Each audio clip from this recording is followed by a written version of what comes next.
วะนี้ก็เจ้าก้อยงามมาแล้วนะเจ้าก้อยมาแล้ว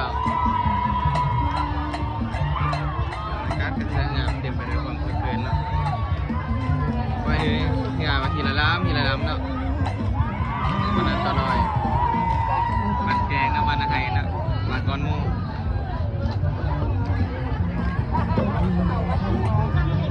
ต่อน้อยวันหนึ่งกำลังออกมาเนาะจะเป็นวันต่อน้อย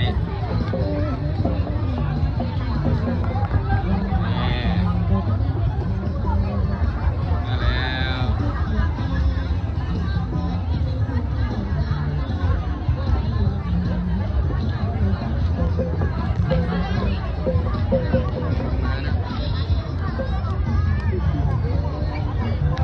งามปล่อยลงมาอีกน่าจะเป็นบานขนาบานจากกระบุกเนาะกำลังถ่ายขึ้นมาเนาะตอนนี้ทุกคนจะเห็นทุกบานเลยเนาะอาจจะถ่ายเบิ้งกันเบิดทุกบานเลยคลิปนี้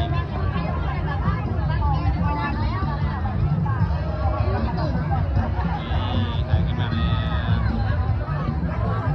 ลงมาแล้วจะเป็นบานธนา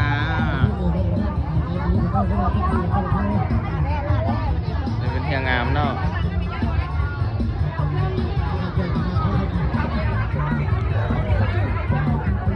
นี่เทียงงามประจำปีอันดับที่1 2 3 4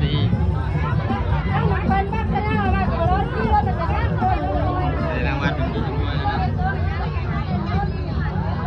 อันดับที่1บ้านนาไฮเนื้อกุ้งเจียวบัวลอยบ้านก้อยเอง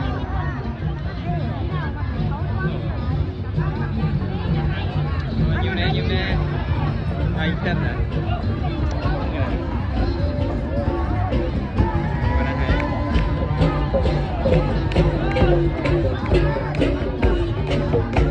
จับอีกนึงละ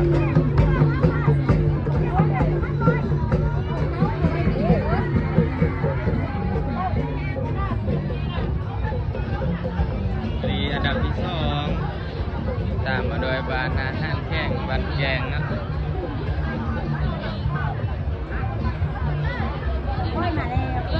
มีมันแกง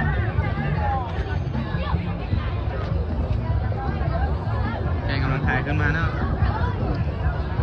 นี่จะถ่ายใส่ที่ไผ่อาหารแกงเนาะ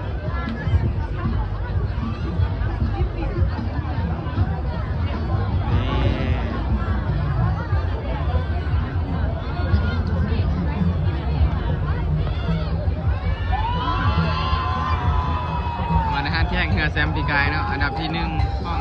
สาย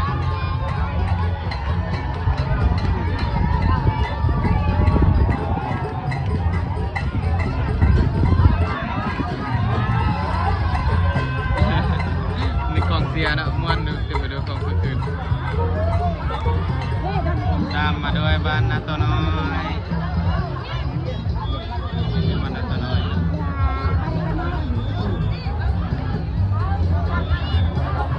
ตามมาด้วยบ้านซี่เมืองคุณบ้านซี่เมืองเนาะบ้านซี่เมืองกำลังลงมา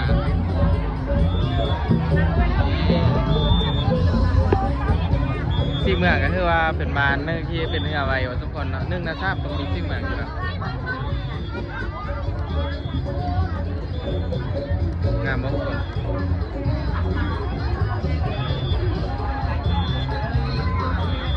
ตามมาด้วยบ้านท่าปูน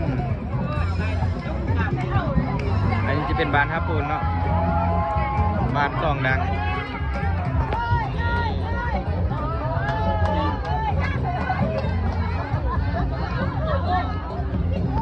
เป็นบ้านท่าปูนงามมากเลย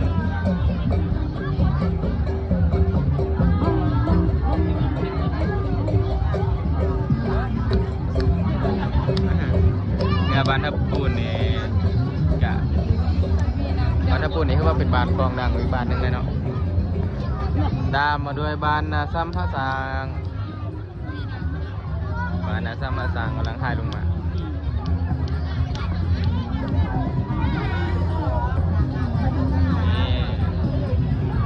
เป็นบ้านอาซัมภาษาเนาะเอกลักษณ์ของเหนือสยบุรีพวกคนน่าจะหูดีอะว่าหัวมันจะเป็นหัวเป็นสัตว์แดงต่างๆเนาะน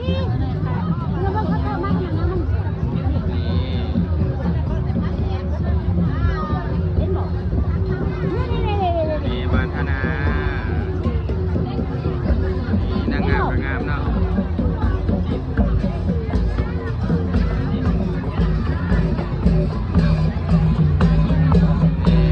ตามมาด้วยบ้านดอนไม้เนาะเห็นบ้านดอนไม้บ่เนาะ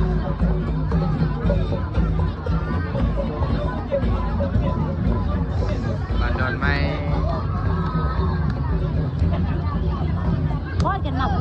หรือดอนเงินเนาะผมไม่ดอนไม้ก็ใครนี่เนี่ยกำลังว่าลงไปทีละเล่มตามมาด้วยบ้านดอนเงินดอนไม้คือดอนเงินบ้านดอนเงินกันเนาะนั่นอันนั้นน่าจะเป็นดอนเงินอันนี้น่าจะเป็นดอนไม้นั่นแหละอันนี้ดอนไม้ทุกคนนี่จะเป็นดอนไม้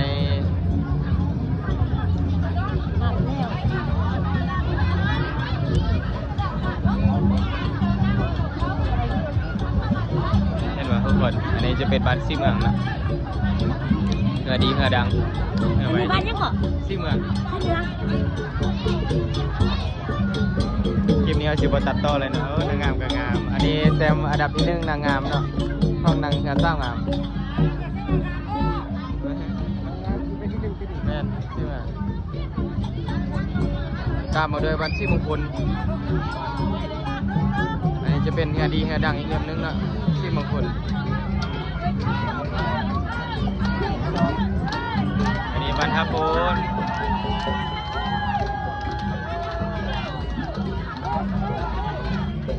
กงามนางงามกงามอ่ะจะเป็นบัตรที่มงคล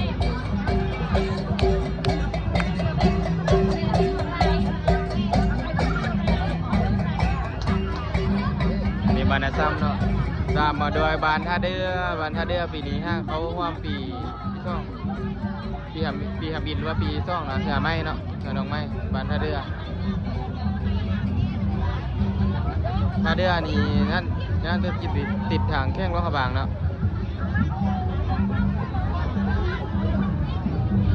นี่บ้านท่าเดือไปแล้ว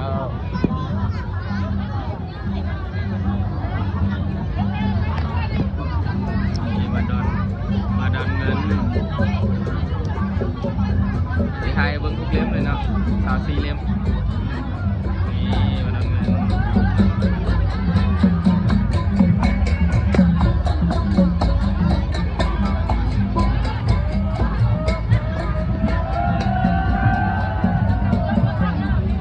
ตามมาด้วยบ้านใหญ่เนาะอันนี้จะเป็นบ้านใหญ่เป็นบ้านหนึ่งที่มีวัดศักดิ์สิทธิ์ไร่เนาะมีจุดพิเศษก็คือบุญที่ตะโคนเนาะบุญที่ตะโคนบ้านใหญ่คือว่าดังไปตัวแข้งเลยเนาะ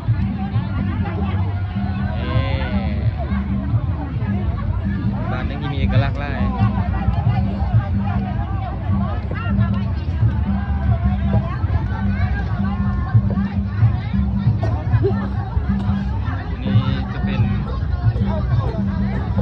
บ้านดอนเงินโอ้นางงามบ้านนี้มี3 คนเลยนะนี่ครับทุกคนนี่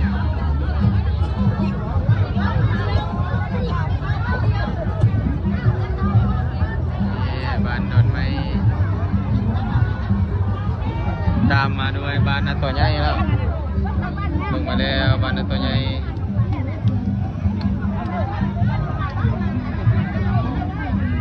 เห็นว่าเปิด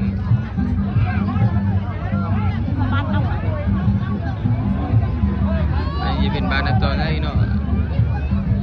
บ้านนี้ก็คือว่างานอันดับที่อย่างวะเมื่อที่3กับที่4ของกันเหือใบเนาะเหือใบเพชรยิงที่3อ่ะนั่นจะได้ที่3เนาะเหือใบเพชรยิงบ้านตัวใหญ่นี่คดีกระดังเนาะตัวเต็งมานี้เนาะ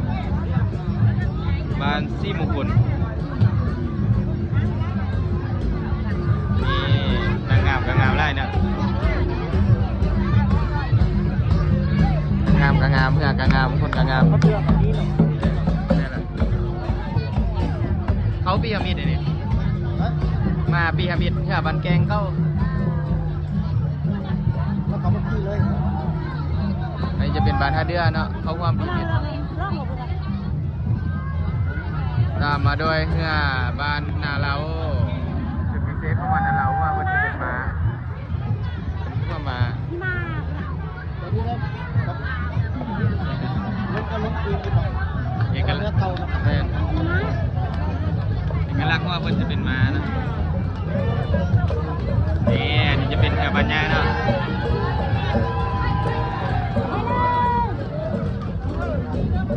บ้านดีป่ะเหืองามเนาะ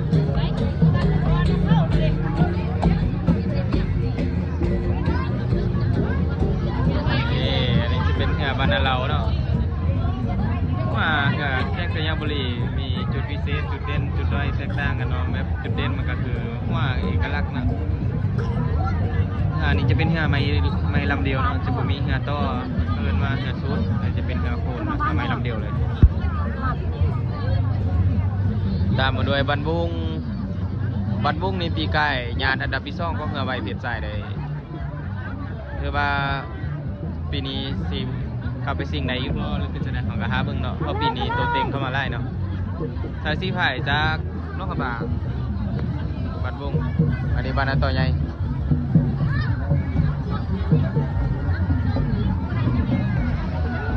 ต่อใหญ่ไปแล้ว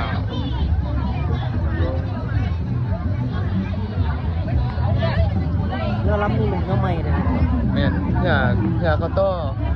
เพื่อเลี้ยมเก่าก่อนแหละแต่หาเงินแม่นเขาต่อเอาใหม่มาต่อไหม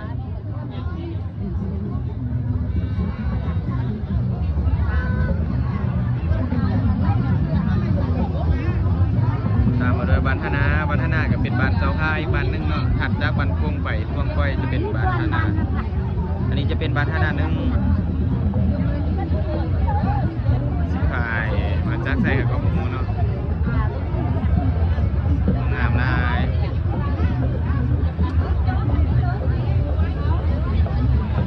อันนี้จะเป็นเหือกู้ภัยเนาะเหือกู้ภัย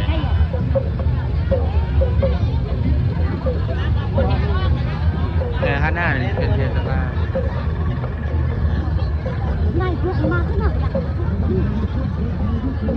ตามมาด้วยเหือบานนายาวเนาะบานนายาวก็เป็นบ้านเจ้าห้าอีกบ้านหนึงก็อยู่ปากพยูนนี่ปัจจุบันนี้ก็บ้านนายาวเนาะบ้านเจ้าห้านี่มีอยู่3บ้านปุ้งบ้านนายาว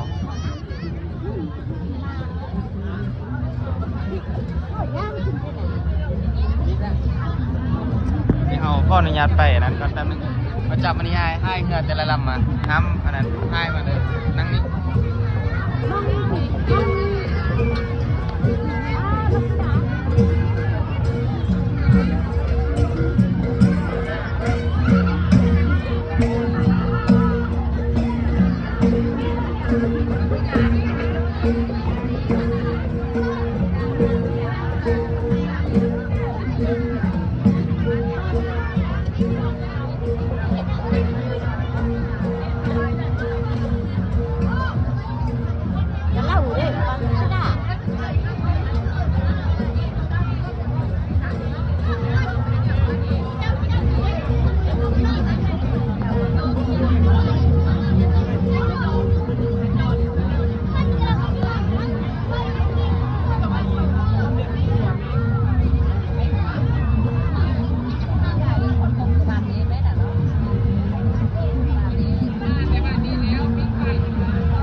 นี้เฮืองามของวัดสาบุหูเมื่อกี้เขาไปเวียงเนาะตามมาด้วยบ้านนาไฮซองบ้านนาไฮซองจุดเด่นเท่านั้นก็เป็นห้าพญานาคเนาะนี่ก็บ้านไฟเองเนาะอันดับที่หนึ่งก็แม่นบ้านนาไฮหนึ่งเฮืองาม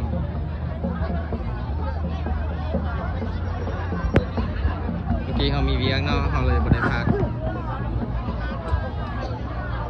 บ้านนาไฮซองบ้านท่านาขึ้นไปเหรอ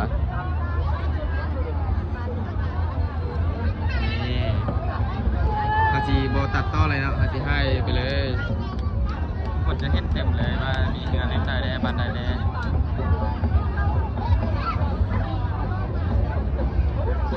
เล่มนี้จะเป็นเรือบานนายาวบานนายาวนี่จุดเด่นเพื่อเพื่อจะเป็นไก่มาไก่เนาะนางงามนางงามก็คือว่างามไรเนาะเห็นสักกองนะมาไก่นะเห็นสักกองเนี่ยนางงามกับงามเนาะเดี๋ยวนี้ก็คือว่าเป็นเหืองามแล้วเหือใกล้นายาวอันนี้จะเป็นบานบางข้ามบานบางข้ามงานอันดับที่3ที่3ที่2บุหูและข้องอันเหือใบเป็นอีกเป็นที่2กับที่3อยู่คนตามมาด้วยเหือบานทิน2เนาะทิน2ก็เป็นบ้านในเมืองอีกบ้านหนึ่งนี่จะเป็นเหือบานนาลาเนาะอุปถัมภ์โดยบริษัทอุ้มพรบริษัทอุ้มพรนี่ก็คือว่าเป็นบริษัทเหือใบเนาะเป็นบริษัทเขาสร้างข้อถางเป็นเหือใบที่ถ่ายกับใบเนาะเหือเล่นมานี่เนาะถ้าเบิ้งเนาะปีนี้เขาสิญาได้ที่เท่าไหร่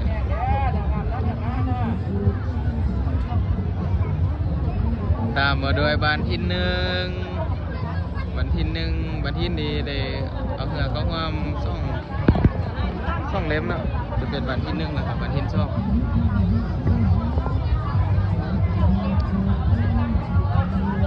บ้านที่นี้ก็คือว่าเป็นเหือใบอีกเล่มนึงเลยเนาะถ้าเบิ่งว่าปีนี้เขาจะเอาสิญาณนำที่เท่าไหร่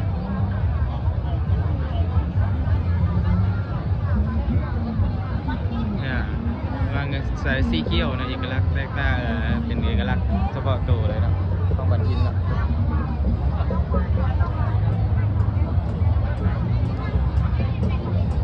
นี่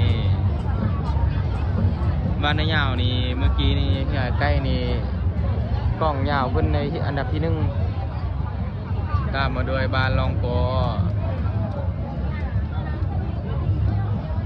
คอยนกตกน้ำตกน้ำไหล บ้านลองปอก็คือว่าเป็นบ้านที่มีไร่เสือไร่สุนเผาไร่เนาะจะเป็นเผาลาวเผาขโมเผามงเผาลือเผาหยวนแล้วก็เผายิ้มเมียนเนาะคือว่าแป๊ดเผาหลักๆอยู่ก็เห็นลาวนี่ลองปอมีไร่สุนเผาเนาะวันนี้ก็หานมาไล่ลำแล้วนี่จะบ้านลงบ่อนะนี่จะเป็นบ้านนะไฮซองบ้านแอดเองเนาะใส่ซีไผ่มาจากกระเพรานี่นางงามก็งามเนาะ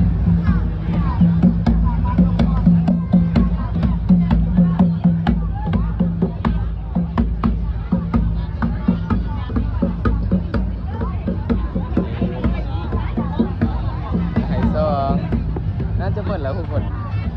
เหนื่อยเซิงนำมาหางท้ายนะจะหมดแล้วนะครับเบิ้งอันนี้จะเป็นบ้านทิน2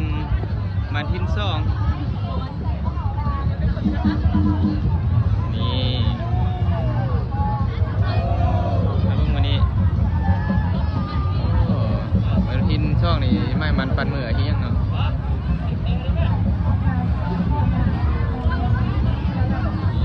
แล้วสุดท้าย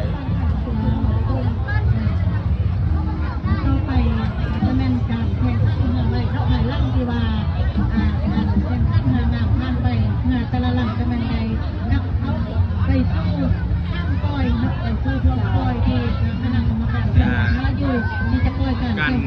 เนื้องามนี่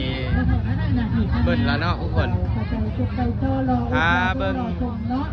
อีกจักหน่อยนี่มันจะเป็นเสือซ่องใบเพียนสายแล้วเนาะถ้าเบิ่งว่า